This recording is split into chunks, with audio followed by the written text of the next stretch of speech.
Part 4 की starting में हमें लैब सीन दिखाया गया है, जहाँ हम देखते हैं कि फैन अपने डिपार्टमेंट के सभी स्टूडेंट्स से सिग्नेचर ले लिए थे। इसलिए प्रीमा से कहने लगी कि देख लेना, अब सब कुछ ठीक हो जाएगा। तो वही मॉक बोलता है कि वैसे मैंने साइन सिर्फ तुम्हारे बोलने पर किए हैं। तो ये सुन वो उसे हंसकर थैंक्स करने लगी, मगर फिर बताती है कि वैसे सिर्फ विन को छोड़कर बाकी सब स्टूडेंट्स मेरी बात मानते हैं।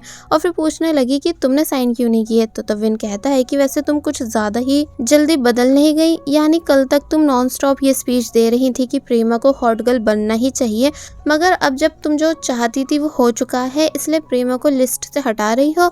तो ये सुन फे विन से लड़ने लगी कि तुम्हारी मुझसे क्या प्रॉब्लम है जो तुम मुझसे लड़ते रहते हो। इसलिए वो विन को स्टूपिड तक बोल देती है और फिर ऐसे बनकर फाइट करने लगी जैसे वो बहुत ही ज़्यादा क्यूट हो। मगर तभी टीचर के यहाँ आ जाने की वजह से सभी को अपनी अपनी सीट्स पर बैठना पड़ा।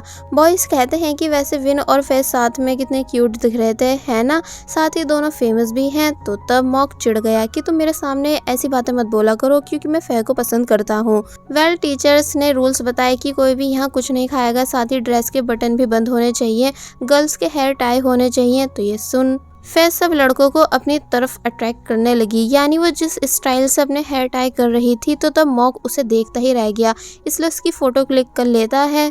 और वहीं मिमी एंड पॉल जोर से बोलने लगे कि फे बहुत ही ज़्यादा ब्यूटीफुल है। अब आफ्टर क्लास जब ये सब जा रहे थे तो तब प्रीमा ने बताया कि मुझे प्रोफेसर से कुछ बात करनी है। और फिर जब वो प्रोफेसर से बात करने चली गई एंड जब जैसी बाहर आई तो तब उसे विन फॉलो करने लगा बात करने के लिए, इसलिए प्रीमा से रुकने का कहता भी है। बट जब वो रुकती नहीं तो ऐसे ही वो उसे मैक के बारे में बताने लगा कि मैक अच्छा लड़का नहीं है, यानी बहुत लड़कियों के साथ फ्लर्ट करता है, जिस वजह से सब उसे बॉडी काउंट बोलते हैं। तो ये सुन प्रीमा रुककर कहने लगी कि तुम सिर्फ यही कर सकते हो, है ना, यानी दूसरों की बुराई, जबकि सबसे ज़्यादा बुरे तुम खुद हो। और फिर जब जैसी जाने लगी तो तब विन फिर से उसे उसके नाम से पुकारते हुए आने लगा। इसलिए प्रीमा ने उससे पूछा कि तुम आखिर क्यों मेरे साथ ऐसा कर रहे हो, यानी मुझे अकेला क्यों नहीं छोड़ देते हो। तो तब विन कहने लग जाता है कि क्या तुम्हें सच में याद नहीं है कि मैं ऐसा क्यों कर रहा हूँ। प्रीमा बोली कि नहीं, बल्कि आज भी मुझे वो दिन याद है जब तुम मुझे अपने साथ परफ्यूम स्टॉल लेकर गए थे। और फिर तभी स्टोरी पास्ट में आ गई कि जब प्रीमा ने विन को एक परफ्यूम स्मेल कराया था जो कि वो खुद भी यूज़ करती थी, तो तब विन को वो परफ्यूम समझ आ गया था। मगर जब जैसी प्रीमा बोली कि इस परफ्यूम ने मेरी लाइफ चेंज कर दी थी, यानी ये बहुत ही ज़्यादा ऑसम है, इसलिए मेरा भी फेवरेट है, तो तब विन डायरेक्ट कहता है कि नहीं, यानी कि ये बिल्कुल अच्छा नहीं बल्कि बहुत ही ज़्यादा बुरा है, जिसे स्मेल कर मुझे नफरत हो रही है। तो ये सुन प्रीमा शॉक रह गई, यानी उसे बहुत ही ज़्यादा बुरा फील हुआ। इसलिए प्रेजेंट में कहने लगी कि बच्चे मुझे मेरे लुक की वजह से बुली करते थे, जो बात मुझे समझ आती थी, लेकिन तुमने तो मेरे टेस्ट को ही बुरा बता दिया था, जबकि मुझे लगता था कि हम दोनों दोस्त बन सकते हैं, तभी तुम मुझसे मदद मांग रहे हो।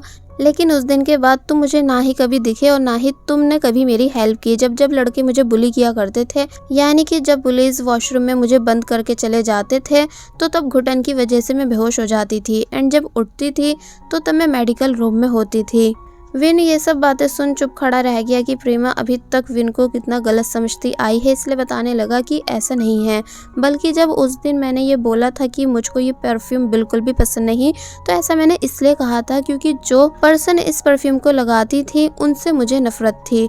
और जब मैं बताने लगा था कि मुझे तुमसे दोस्ती करनी है लेकिन पता नहीं था कि मैं तुमसे कैसे बात करूं, इसलिए मैं बहाने से तुम्हारे साथ इस स्टोर आया ताकि हम दोनों एक दूसरे को जान सके। मगर जब जैसी इतना सब कहने के बाद मैंने तुम्हारी तरफ देखा तो तब तक तुम जा चुकी थी बिना मेरी बातों को पूरा सुने। एंड रही बात पुलिस से बचाने की, तो तब मैं तुमको बचाने आया था, यानी कि मैंने उन बच्चों को भगा दिया था। और जब जैसे तुम्हारे पास आया था लेकिन तब तक तुम बेहोश हो चुकी थी, जिस वजह से वो पर्सन मैं ही था जो तुमको मेडिकल रूम लेकर गया था, लेकिन बेहोशी की वजह से तुम्हें ये बात पता नहीं चल पाई थी। फिर मैंने तुम्हारे उस एनिमी को भी काफ़ी मारा था कंपटीशन के बहाने, जो तुमको सबसे ज़्यादा बुली करता था, बिकॉज मुझे नफरत होने लगी थी उन लोगों से जो तुम्हें अब तक परेशान करते आए थे।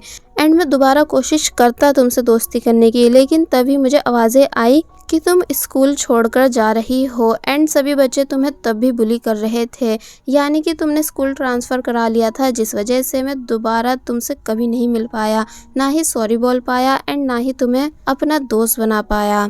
तो ये सब सुन प्रेमा प्रेजेंट में सरप्राइज रह गई कि क्या सच में ऐसा था। लेकिन अब क्योंकि उसे लगता है कि क्या पता विन ये सब बातें झूठ बोल रहा हो, इसलिए बोली कि अगर तुम सच में मुझे अपनी दोस्त मानते हो तो प्लीज़ सिर्फ एक एहसान करो कि मुझसे दूर रहो, क्योंकि मुझे बिल्कुल भी अपने पास्ट से रिलेटेड किसी भी पर्सन के साथ नहीं रहना है। विन बोला लेकिन मैं तो सिर्फ तुम्हें बचा रहा हूँ ताकि तुम दोबारा से वो सब एक्सपीरियंस नहीं कर पाओ जो कि तुम्हारे साथ पास्ट में हो चुका है। पर जब प्रेमा मानती नहीं बल्कि बस ये कहने लगी कि तुम प्लीज़ मेरी लाइफ से चले जाओ क्योंकि मुझे नहीं देखनी तुम्हारी शक्ल, तो तब विन बहुत ही ज़्यादा हर्ट हुआ ये देखकर कि प्रेमा के दिल में उसके लिए कितनी ज़्यादा नफरत है, इसलिए बहुत ज़्यादा अपसेट भी होने लगा। इसलिए उसने प्रेमा को उसका परफ्यूम वापस करा जिसे वो बार के बाहर गिरा गई थी और फिर तभी यहाँ से जाने लगा। जिसके जाते ही मैक प्रेमा के पास आया ये पूछते हुए कि क्या तुम ठीक हो एंड रो क्यों रही हो। तो तब वो बोली कि कुछ नहीं, बस कुछ पुरानी यादें याद आ गई थी। तो तब मैक कहता है कि लाओ मैं तुम्हें तुम्हारे घर तक छोड़ आऊँ। तो तब इस बात के लिए वो ईजिली मान जाती है। एंड देन विन इन बातों को सुन और ज़्यादा हर्ट हुआ कि प्रेमा सबको दोस्त बना सकती है सिर्फ मुझे छोड़कर। अब हमें नेक्स्ट डे दिखाया जाता है जहां मैक अपने दोस्तों से अनाउंस करता है कि मैं अपना मन बना चुका हूं कि मुझे आज ही प्रेमा से डेट के लिए पूछना है। तो ये सुन उसका दोस्त कहने लगा कि क्या तुम कुछ ज़्यादा ही जल्दी नहीं कर रहे हो, और वैसे भी पहले तो तुम कह रहे थे कि तुमको सबसे ज़्यादा फे अच्छी लगती है। तो तब मैक बताने लगा कि फे के 1 लाख फॉलोवर्स हैं, यानी उसके बहुत सारे लवर्स हैं, इसलिए वो मुझे कभी एक्सेप्ट नहीं करेगी। लेकिन प्रेमा को देख साफ पता चलता है कि उसमें बिल्कुल भी कॉन्फिडेंस नहीं, इसलिए देख लेना वो मुझे ईजिली हाँ कर देगी। तो तब मैक की इन सभी बातों को एन एंड विन ने भी सुन लिया। मैक का दोस्त बोला कि वैसे तुमने प्रेमा से झूठ भी बोल रखा है कि तुम उसकी केयर सेंट के कहने की वजह से करते हो, जबकि सेंट ने तुमसे कभी ऐसा कुछ नहीं बोला। तो तब मैक कहता है कि तो फिर क्या हुआ, मैं प्रेमा को परेशान थोड़ी ना करता हूँ जो सेंट मुझसे गुस्सा होगा। और फिर तभी एक्साइटमेंट में प्रेमा से बात करने चला गया। एन ये सब सुनने के बाद विन से बोली कि क्या तुम कुछ नहीं करोगे। तो तब विन कहता है कि लेकिन क्यों। तो तब एन कहती है कि इसलिए क्योंकि मैंने हमेशा तुम्हें प्रेमा की फिक्र करते हुए देखा है। तो तब विन बताने लगा कि पर अब मुझे प्रेमा के किसी भी मैटर में इंटरफेयर नहीं करना है, इसलिए अच्छा रहेगा कि तुम मुझे अपना काम करने दो। तो तब एन चुप हो गई। अब नेक्स्ट सीन में हम देखते हैं कि जब प्रेमा अपने फ्रेंड्स के साथ थी कि तभी मैक यहाँ आया और प्रेमा से अलग में चलने के लिए बोलने लगा, बाकी सबसे यह कहकर कि अगर आज मैं पास हो जाता हूँ तो फिर तुम सबको पक्का ट्रीट दूंगा। तो ये सुन मिमी कुछ समझ ही नहीं पाई कि ये आखिर ऐसा क्यों बोल रहा है। तो तब पॉल ने उससे चुप होने के लिए बोला। अब दिखाया गया कि मैक प्रेमा से कहता है कि आई नो हमें मिले हुए ज़्यादा टाइम नहीं हुआ है, लेकिन मुझे अब और देर तक ये बात अपने मन में नहीं रखनी। और फिर ज़ोर से चिल्लाकर बता देता है कि आई लाइक यू प्रेमा। तो तब प्रेमा ये सब सुन शॉक बैठी रह गई। तो वहीं बाकी सब लोग भी मैक की इस बात को सुन चुके थे कि यहाँ तो लव कन्फेशन हो रहा है। साथ ही एंड विन ये दोनों भी इस बात को सुन लेते हैं। मिमी बोली कि अच्छा तो मैक को ये बात करनी थी। तो तब पॉल पूछता है कि तुम आखिर देर से क्यों समझती हो। मिमी कहने लगी कि लेकिन मैंने सुना है कि मैक बहुत लड़कियों को डेट कर चुका है जिस वजह से उसका निकनेम बॉडी काउंट है। तो तब पॉल ने बताया कि नहीं ऐसा नहीं है, बल्कि मैक को सब बॉडी काउंट इसलिए कहते हैं क्योंकि उसने आज तक किसी भी लड़की को डेट नहीं किया, बल्कि सब लड़कियां उसे रिजेक्ट कर देती हैं। इसलिए अगर आज प्रेमा ने मैक को यस कर दिया तो फिर प्रेमा मैक की लाइफ की सबसे पहली गर्लफ्रेंड बनेगी। तो ये सुन मिमी हैरान होने लगी कि क्या ऐसा है। लेकिन वहीं फे बहुत ही ज़्यादा जेलस होती है ये सोच कर कि मुझे छोड़कर इस प्लास्टिक सर्जरी को कैसे टेंशन मिल रही है, इसलिए गुस्से से अपने हाथ को भींचने लगी। और वहीं मैक प्रेमा से नॉनस्टॉप कह रहा था कि मैं तुम्हारा बहुत ही ज़्यादा ख्याल रखूँगा, काफ़ी सारा खाना लाकर भी दिया करूँगा, एंड जब जब तुम थक जाया करोगी तो तब मैं तुम्हें और ज़्यादा खाना लाकर दिया करूँगा विद कोल्ड ड्रिंक। बट प्रेमा तो इतने बड़े शौक में होती है कि उसे यकीन ही नहीं आ रहा था कि आज फाइनली उसे किसी बॉय ने प्रपोज कर दिया है, वरना अभी तक तो सब उसे सिर्फ बुली ही किया करते थे। इसलिए कहने लगी कि मैं अभी आई वॉशरूम में से, और फिर तभी यहाँ से चली गई। फिर जिसका ये पूरा नज़ारा देख जल भुनकर बुरा हाल हो चुका था, इसलिए वो मैक के पास आई एंड बोली कि अगर मैं तुमसे कहूँ कि तुम प्रेमा को डेट मत करो तो क्या तुम मुझसे गुस्सा होगे। तो ये सुन मैक पूछने लगा कि मतलब। तो तब वो बताती है कि शायद ये मेरा लास्ट चांस है, अपनी दिल की बात तुमसे कहने का, क्योंकि फिर तुम प्रेमा के हो जाओगे। एंड वो बात ये है कि मैं तुमको बहुत ही ज़्यादा लाइक करती हूँ हमारे कॉलेज के पहले दिन से, लेकिन डर रही थी तुम्हें ये बात बताने से। तो ये सुन मैक बहुत ही ज़्यादा बुरी तरह शॉक रह गया कि क्या। तो वही विन भी इन सब बातों को सुन लेता है क्योंकि वो पास में ही बैठा हुआ था। फिर कहने लगी कि लेकिन अब मैं चाहती हूँ कि तुम प्रेमा को ही डेट करो, बिकॉज ये उसकी लाइफ का फर्स्ट लव प्रपोजल है। और फिर तभी यहाँ से उठकर ऐसे चली गई जैसे कि वो बहुत ही ज़्यादा हार्ट ब्रोकन हो। मिमी ने पूछा कि तुम मैक्स से क्या बात कर रही थी, तो तब वो बताती है कि मैंने उसे प्रेमा के साथ लव रिलेशनशिप के लिए गुड लक बोला है। और वही प्रेमा जो कि बहुत ही ज़्यादा एक्साइटेड है ये सब जानने के बाद कि मैक उसे पसंद करता है, इसलिए वो अपना मन बना लेती है कि वो उसे यस कर देगी। इसलिए जब जैसे ही वॉशरूम से बाहर आई तो तब विन डरने लगा, बिकॉज उसे पता है कि अब प्रेमा के साथ क्या होने वाला है। लेकिन प्रेमा इन सभी चीज़ों से बेखबर जब जैसे अपना फाइनल आंसर मैक को देने ही वाली थी कि तभी मैक ने प्रेमा को चुप करा दिया, ये बोलकर कि तुम ये क्या कह रही हो। प्रेमा बोलने लगी कि पर अभी तुम्ही ने तो कहा कि तुम मुझे लाइक करते हो। तो तब मैक मुकर जाता है कि नहीं, मैंने ऐसा कुछ नहीं बोला है।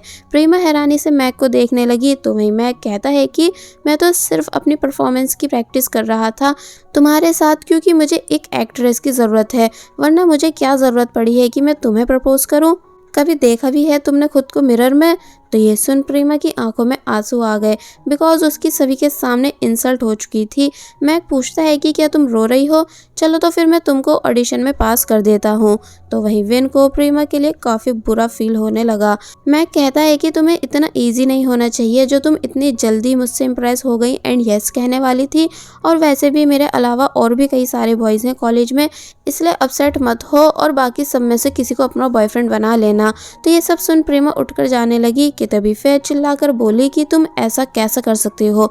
और फिर प्रेमा के पास आ जाती है जिस पूरे मोमेंट की लोग वीडियो बना रहे थे। मैक को लगा कि फे नाराज़ हो चुकी है, इसलिए वो फे के पास जाने लगा, लेकिन तभी काफ़ी ज़ोर से नीचे गिर गया। एंड जब जैसे देखता है कि वो किस वजह से गिरा है तो पता चला कि विन ने जानबूझकर अपना लेग आगे कर दिया था जिस वजह से वो गिरा। और फिर विन बोला कि सॉरी, मेरा पैर गलती से आगे आ गया। तो ये सुन एन तो हंसने लगी, लेकिन वहीं सभी लोग इस पूरे नज़ारे को देख शॉक थे कि कैसे विन ने अपने सीनियर को जानबूझकर नीचे गिराया है प्रेमा का बदला लेने के लिए। और बस फिर इसी सीन के साथ पार्ट 4 यहीं पर एंड हो जाता है।